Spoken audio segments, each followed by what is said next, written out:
Hey guys, this is Del K. Barrett, and this is the real spiel.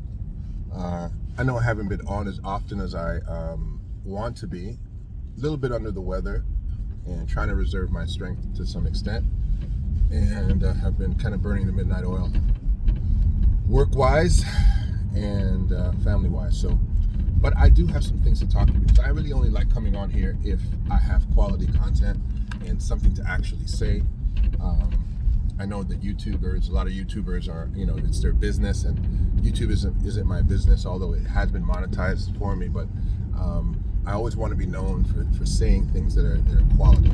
And thank you to all my subscribers, and thank you to all of the folks who stuck with me.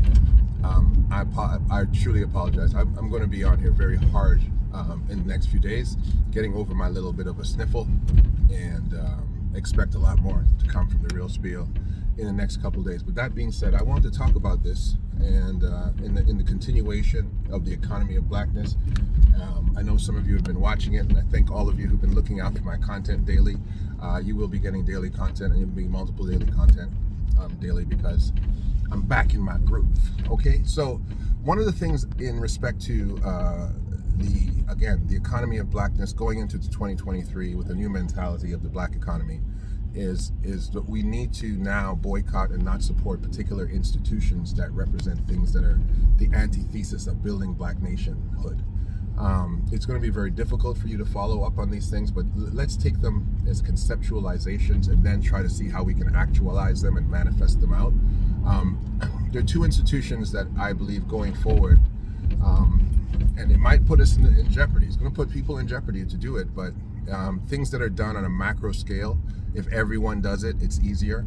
But it is the IRS and taxation, federal taxation, and being a member of the American military or any Western military. These two things are they're sensitive topics, and no disrespect to all those who have served, men and women who have served, have bled, have lost loved ones and friends, have lost body parts, have jeopardized themselves in the guise of American nationalism. I do not disrespect your sacrifice for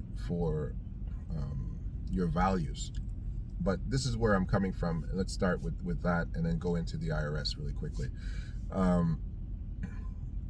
No nation is built with diplomacy. Nations are built with blood. And any great leader of antiquity was a leader who understood that he had to recognize the stratagems of those that came before him, of Alexander the Great, of the great generals and leaders of the time, of Barak, of Scripture, and other men who have led the charge of building world empires, the great Roman Empire, the Assyrian empires, the Babylonian empires, and all of the people that are participant in those empires. Great men also understand that they need generals. They need strong men around them who have the capacity to lead and to inspire others, and that the push to being great usually comes by force.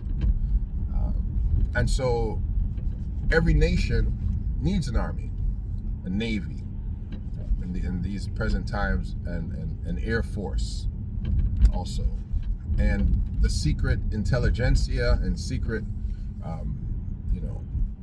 militias that come even out of those organizations, Navy SEALs and whatnot, and Green Berets, and all those special detachments from a military system. And so these things are what nations are built with. This is what nations are maintained with. It's what empires need. The problem is, if you're building somebody else's empire, if you're building somebody else's nation, and if that nation now doesn't afford you the rights that you should have, it's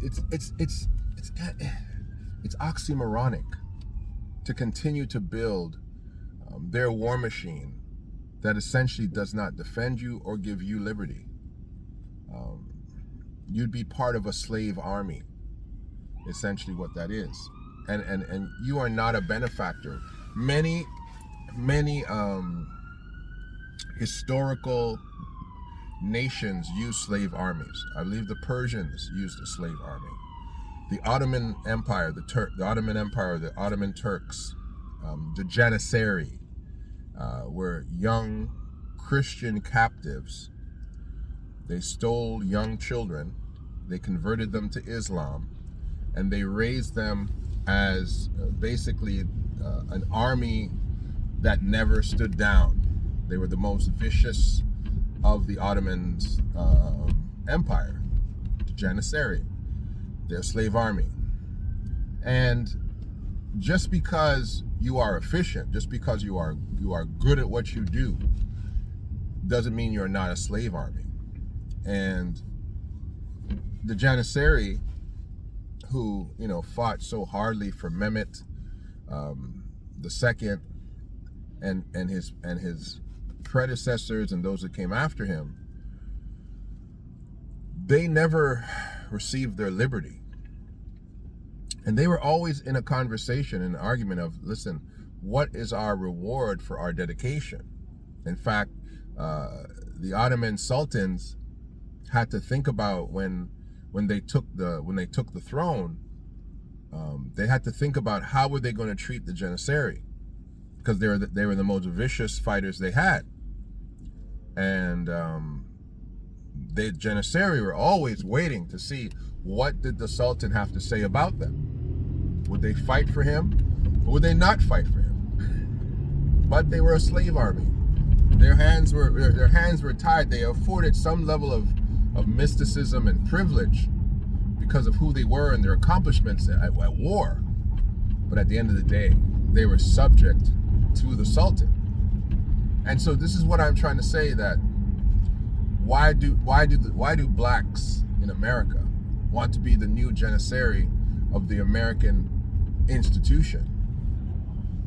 Why would they put themselves in a position to keep building a nation that's not building them? And so, I don't believe that black people in America should actually be in the American army. I believe that they should develop their own internal militias and deal with the domestic problems they have, and not deal with anything international, because anything international doesn't represent them at all. When something happens in Africa that black people are conscientious about, the American military doesn't fly out to Africa to help nobody. In fact, the American military would quicker assassinate an African leader than actually prop up an African government to support it, in my opinion. Moving on, the IRS. First and foremost, taxation is the greatest fraud ever perpetuated on a people in the history of the world. Taxation is feudalism. For those who don't know what feudalism is, you go look it up. Feudalism is where the landlord, he owns the land. It's his, it's not yours.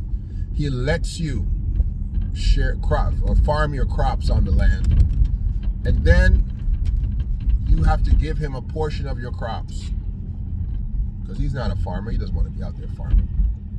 So you give your crops, you come and you show up everything, all your apples, your corn, some of your cows, all these things become property of the king. And therefore your labor, he is a benefactor of your labor, because he's not going out there to labor on his own. He might assign a certain amount of cows and say, yes, take care of my cows. These are my lands, farm my lands. Your family can live here, but bring in all the crops to me, and then you guys, of course, you're allowed to eat. I'm not going to stop you from eating. Of course, you're going to eat good too, but most of that's mine. And taxation is an extension of feudalism. It allows the few that sit in those positions of power to simply be rewarded by the macro economy, the macro establishment of all those people. So it is fraud. It is an absolute fraud. It is somebody else eating because of your sweat.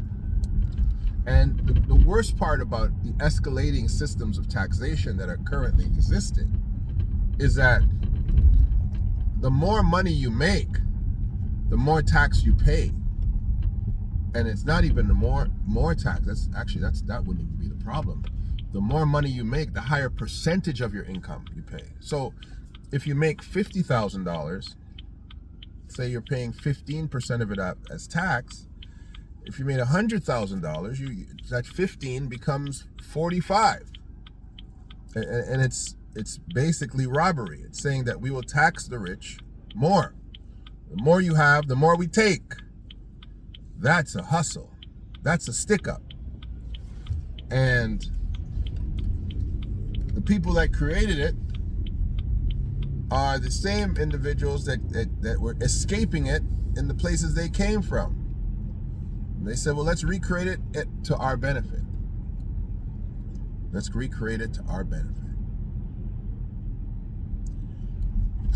So taxation for me is nothing that black people really should support in America, considering that the wealth of the nation was built on your backs. The indigenous, so-called indigenous Indian, because they love to call those folks indigenous and say that black people are not indigenous. They pay no tax while on their reservation. Notice how they have it. If you stay in your place, you don't pay tax. You leave your reservation, you pay tax. Right? This is where my little energy gets worn out. This is why I haven't been doing a lot of lives, because I have limited amounts of energy right now with going through this little flu. So that's why I've always been doing the videos, because I kind of run out of energy for 10 minutes in. So I want to have all my energy live, for you. But the taxation thing, the indigenous people, they do not pay tax if they stay on their reservation. And it's hilarious how black people were never even afforded that. They were never even afforded that. They were just told, if you come back into slavery, you don't got to worry about taking care of yourself. We'll take care of you. All right, we'll feed you. We'll take care of everything. We'll give you a house. Just come back and work for us, and we'll take care of you. They were never given the reservation system even. That still exists to this day for those folks here in Canada and America. They don't need passports, right? They don't need a passport to travel back and forth, because those are borders created by others. We are still participating in the white man's economy, thinking that we are the white man who conquered us. We are participating in the white man's borders.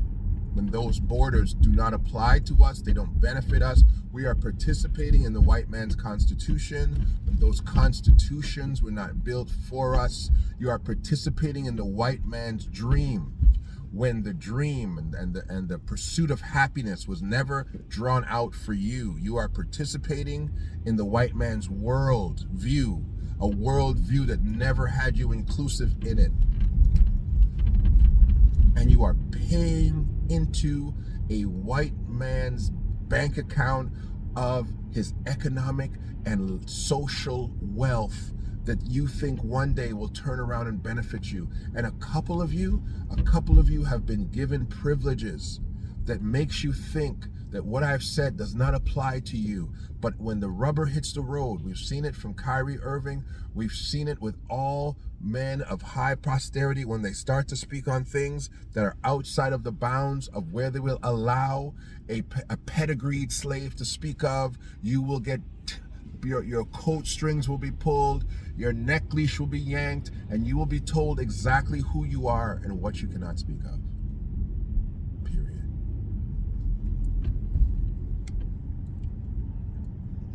They put Wesley Snipes in jail for not paying that tax. That's what they did. Put him in jail. And, there's some things that you have to do in order to not do it. And I'm going to tell you right now, I'm going to get off here because I'm really tired.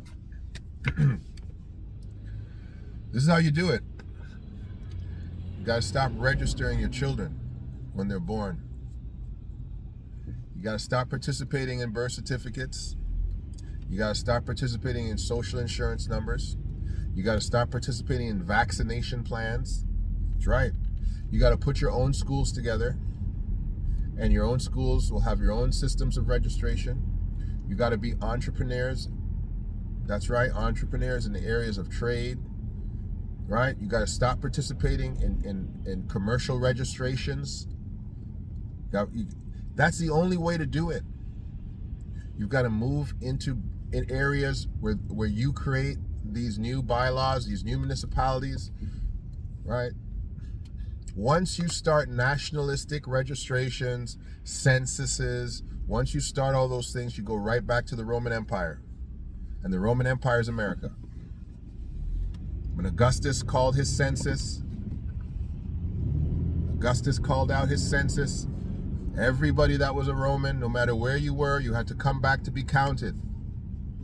And I'm saying that once you plug out of the so-called matrix, as Andrew Tate likes to call it, the matrix, once you plug out of that, you're truly free.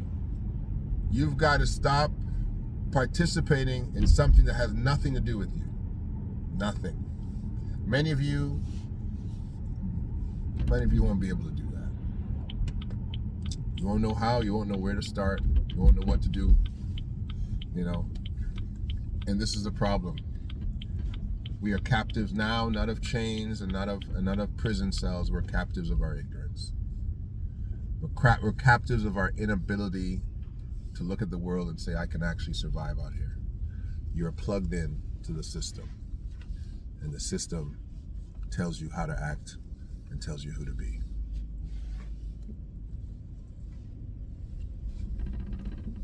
This is Del K. Brereton. This is The Real Spiel. You can't participate with it. Are my words practical? Nope. But are they true? The answer is yes. They're not practical because a system has been built and you have been plugged into it. You got to unplug from it. Have a great day. We'll be in touch.